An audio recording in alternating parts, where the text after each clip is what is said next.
Hello everyone, my name is Lisa and I'm the Viet Vegan because I'm Viet and I'm vegan, and today I'm joined by... Hello, I am Pamela Fergusson. I am a registered dietitian, I am vegan, and I have a PhD in nutrition. You might recognize Pamela from one of our previous videos that we talked about supplementation and whether or not vegans need to do it. So if you want to watch that video, it is very informative and long, and probably about as long as this video is going to be. So you can watch that video over there. But today we're going to cover a question that a lot of you guys were asking about in that last video, which is about protein and vegan protein and how much protein, and there's a lot of different questions. So we've got a bunch of different sources that we're going to talk about. So let's get into it. What is protein? So protein is made up of building blocks called amino acids, and your body does a fantastic job of storing those amino acids and getting ready to build your muscles and your tissue with the protein that you eat. How many essential amino acids do we not produce ourselves? Like what? I think it's 9. 9? Okay, right. I was like, I feel like I knew that. We covered that in like health class, like in high school, but I think so. That was a long time. I'm stretching my memory back, but I think 9. Yeah. Let's talk about food pairings, because a lot of people mention food pairings. They're like, oh, you need to eat rice with beans and whatever. Like, Right. is that... And rice and beans is fantastic. I love rice and beans, but you don't need to combine specifically,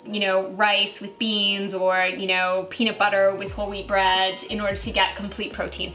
That was old thinking in terms of protein, and now we know that your body is great at storing those building blocks of protein, and as long as you're eating a variety of foods over the course of a day or even a few days, it doesn't have to be anything special. You just need to be choosing a variety of, like, sometimes rice, sometimes kale, sometimes peanut butter, sometimes lentils. You will get all the protein and the combinations of amino acids that you need. Okay, well that's good to know, because like I always worry, I'm like, I don't keep track of like everything that I'm eating in a day. Good. I don't know a lot of people who do. No. But like, I just want to make sure that like I'm covered, Yes.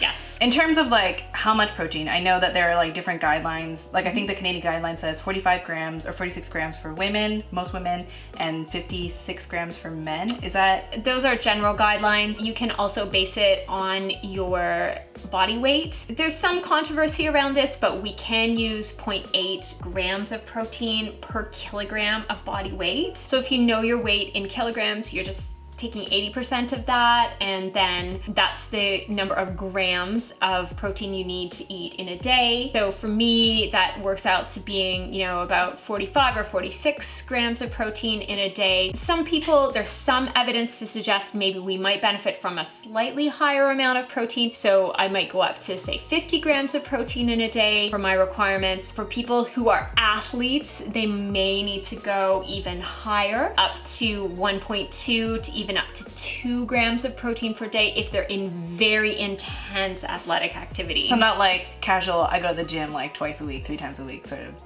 No, you do not need, we really overdo it with the protein in terms of like, oh, I need to have my protein shake after my workout or I won't build muscle. That's, whether or not you build muscle really depends on what you do in the gym and how much, rest that you put in, and are you lifting heavy weights, the intensity of your workout, much more than it has to do with your protein shake. Your diet overall is important, but I just want to say I don't worry about protein at all. I just eat a variety of mostly whole plant-based foods, and I almost always, I get double of my requirement without even trying. So it's easy to exceed those protein requirements that we are talking about. And this is whether or not you eat like a whole foods plant-based diet versus like one that includes processed foods as well, right? So if you're eating processed foods that are high in soy or in gluten, so for example, something like a vegan sausage like this, that's actually a big protein win, because these guys here have about 23 grams of protein in one sausage.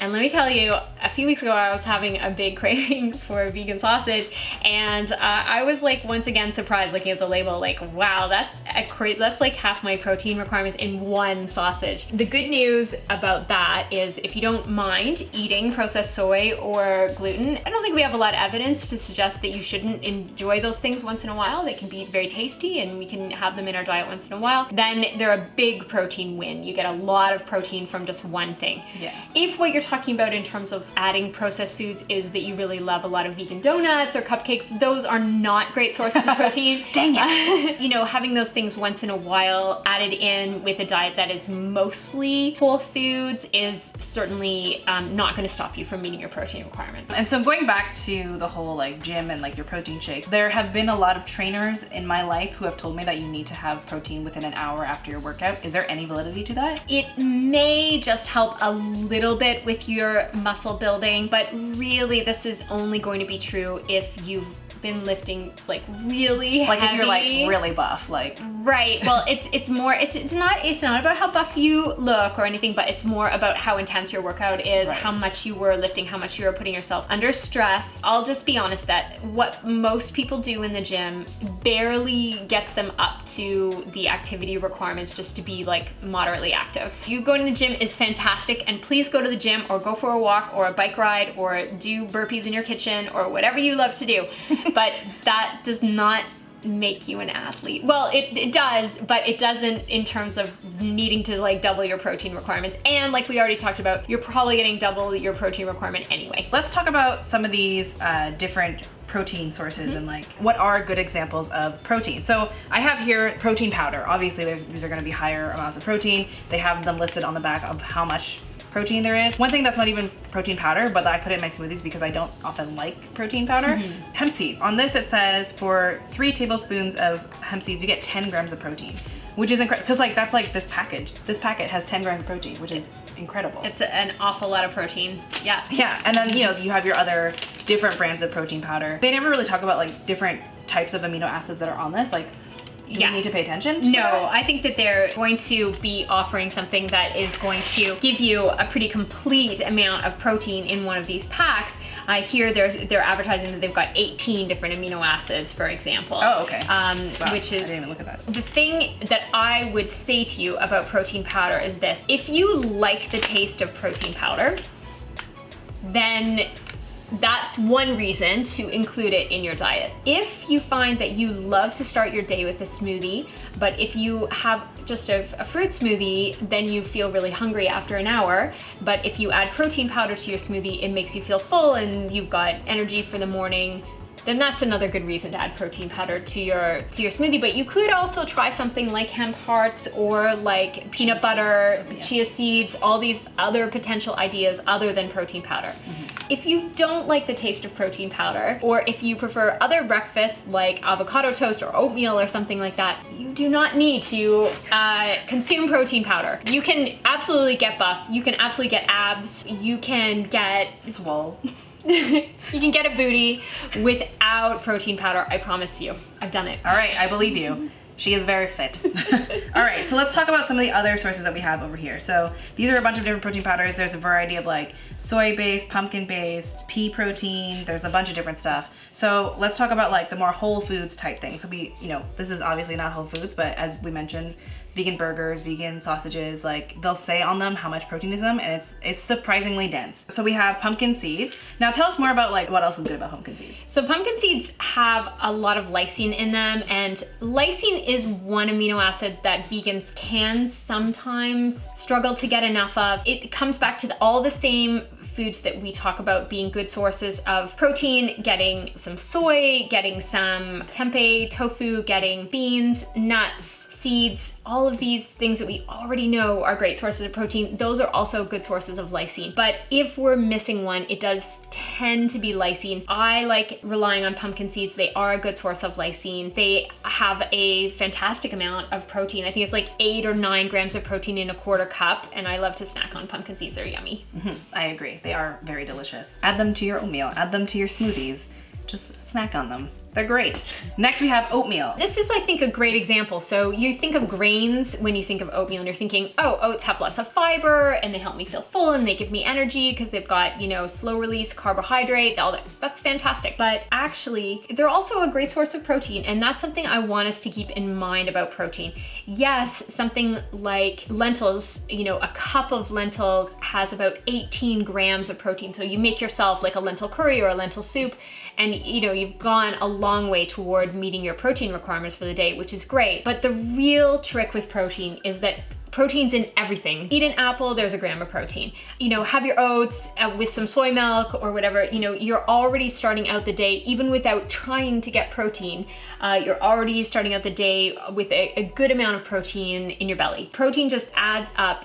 Leafy greens are good sources of protein, especially when you think of the amount of protein that you're getting per calorie, right? Yeah. They're very energy dense. We all know that about leafy greens, but they're even good sources of protein. We also have soy milk. So you mentioned soy milk. Let's see, 1 cup, there is 8 grams of protein. Dang. Yeah. Wow, okay. If you have very young children, the recommendation is, when you're looking for a plant-based milk, is to choose soy because it is comparable in terms of protein. Although you can get protein from other sources, but if they are very young, then, you know, choosing soy does give them that equivalent protein. There are other milks coming onto the market, like a pea milk like Ripple, that have the same amount, 8 grams of Vegemo, hemp milk as well. Both of them also have more protein than something like almond milk, which is tasty, but not a great source of protein. And then obviously we talk about, like, vegans talk about this a lot, but beans. So a cup of cooked beans, so these ones are dry, but once they're cooked, I think it's about 15, 16 grams of protein usually. Yeah, so that's like, that's it's fantastic. Yeah, that's awesome. Right. Yeah, and you're not gonna, like, I mean, you're not gonna eat a whole cup of bean. I mean, you might, but. I would.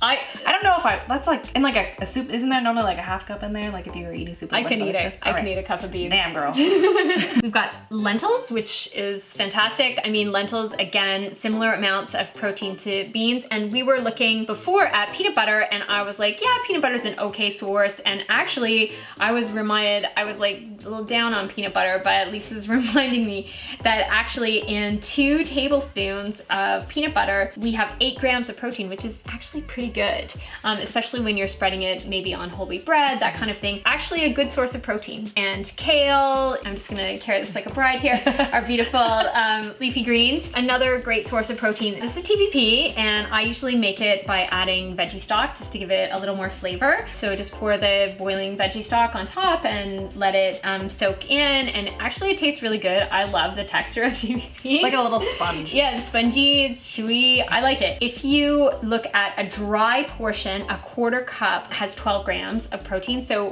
by the time you rehydrate that, that's gonna be half a cup. So if you're eating about half a cup in your curry or in your soup or whatever, then you're getting 12 grams of protein just from the TVP in the soup. And then if you've also got like veggies and some other, maybe some beans or something like that in there, you're just like so much protein. You're solid. Actually, my very first vegan recipe that I ever put on my blog was vegan popcorn chicken made with TVP. It went viral on my site. I was just gonna say, look how advanced that first recipe is. Like, but I was like trying it. I was like, I really want popcorn chicken, but I don't really want to make it out of tofu, and so I made it out of TVP. I mean, it is soy still, but it was really good. And I have 2 versions. I have a fried one and a baked one. So if you guys want to try those, I'll link them down below. Now that we're on the topic of soy, we also have tempeh over here too. A lot of people are like concerned about soy and like the amount of estrogens or phytoestrogens. Can you like give us a little lowdown? Don't be concerned about soy. Please love your soy. There's no evidence to show that the phytoestrogens in soy increase risks of breast cancer in women. There's no evidence that they increase the risk of man boobs in men. Otherwise, Japanese men would all be walking around with boobs, and they're not. Yep. I think some people are also concerned about early puberty in girls. There's no risk associated with soy consumption. Even for breast cancer survivors, the recommendation is now that they can have, I think it's 2 servings of soy per day. Really, there's no safety concern. And for people who maybe think, oh, we should avoid soy because of phytoestrogens, and then they are consuming animal products, there's actual estrogen in those animal products, not phytoestrogens. So it's not like when you consume a hormone that acts directly as a hormone in your body. You're digesting it, and your digestive system handles that hormone to a large extent. I don't want to say there's 0 effect. There's not been any proven effect in any research that I've seen about risks of phytoestrogens. And I also want to say men and women, we're walking around with lots of estrogen already in our bodies, okay? So please don't worry that you're going to be be damaged. You're just going to be helped by eating soy because Yes. it's so tasty and it's so good for you. It's so versatile. Great source of protein. And also for people who are like wondering about like GMO soy versus non-GMO soy, but most soy that is consumed by humans is non-GMO. Absolutely. And the beings that are consuming all the GMO soy are animals. So if you really want to yes. not have non-GMO soy, just don't eat animals. Absolutely. And if you want to be sure that your soy is non-GMO, you can buy organic soy. Organic soy is always non-GMO. But even a lot of non-organic soy, if you look on the label of the product, it will say that it's non-GMO. These are hulled mung beans. So these are often used in Vietnamese desserts. You know, if you have anything that has like that yellow filling, it can be sweet or savory, that's mung beans. And it's usually steamed or like cooked into basically a paste. Normally mung beans are like green on the outside, but when they're hulled, they are yellow on the inside. I mean, I don't know off the top of my head, but they also have a decent amount of protein. Oh, absolutely. Just like lentils or pulses. Or... Absolutely. They'd be just like, you know, split peas or beans. They would fall into that same camp, which is like super great amount of protein. And let's also talk about how cheap it is as a protein source. I mean, I make big amounts of dried beans every week at home, and what a bargain. Like, honestly, I've got 4 kids. We eat beans every day, for sure, beans or lentils every day, sometimes more than once a day. And I generally feed my family for around $1 to $1.50 per person per meal. $100 a week. That's our grocery bill. And just so you know, you have 4 kids, right? Yes. 4 kids and then your partner. And so it's a family of 6 growing kids that are like in high school. So they eat a lot. They do. Well, my boys are in high school and they love to eat. Oh, and we also have pasta. So this is actually, I mean, gluten-based pasta is like, has a decent amount of protein as well, but this is rice and quinoa. Yeah. Yeah. This one has 5 grams of protein per serving. That's similar to what you would find in a regular wheat pasta. So I think that covers all the sources that we have today. Pamela's actually putting a post on her website about what a typical day of eating would be. That is like double your typical protein, right? Yeah, and the thing is too, what I'm doing is comparing eating a really whole foods way and then another day where I might eat some things like Gusta sausages or another sausage brand where I include some of those more processed foods, and I just take a look at the nutritional breakdown between those 2 days, and we'll look at protein, we'll look at some other key nutrients as well, and see, do we really need to be completely whole foods all the time, or can we have a few comfort foods? Right. So if you guys want to read that article, and you have lots of other resources on your site, link down below as well. So I think that covers everything. Where can people find you on the interwebs? So on Facebook, I'm Dr. Pamela RD. On Instagram, I'm Dr. Pamela.RD. And my website linked below. Yes. Find me there. So I hope you guys enjoyed this video. If you guys have any other questions for Pamela, leave them down below. Contact her. I'll leave her contact information down below as well. And thanks for watching. There you go. There will also be a video, kind of like a shorter version, a concise version of the supplement video that we did, but it'll be on the TVA channel. So I'll link that as well for you guys to check out. So thank you guys so much for watching. Thank you for coming and sharing your expertise on this, because I am not. Well, thanks for inviting me, Lisa. You're very knowledgeable, so yes. All right. Well, thank you guys so much for watching, and I hope you guys have a delicious day. Bye.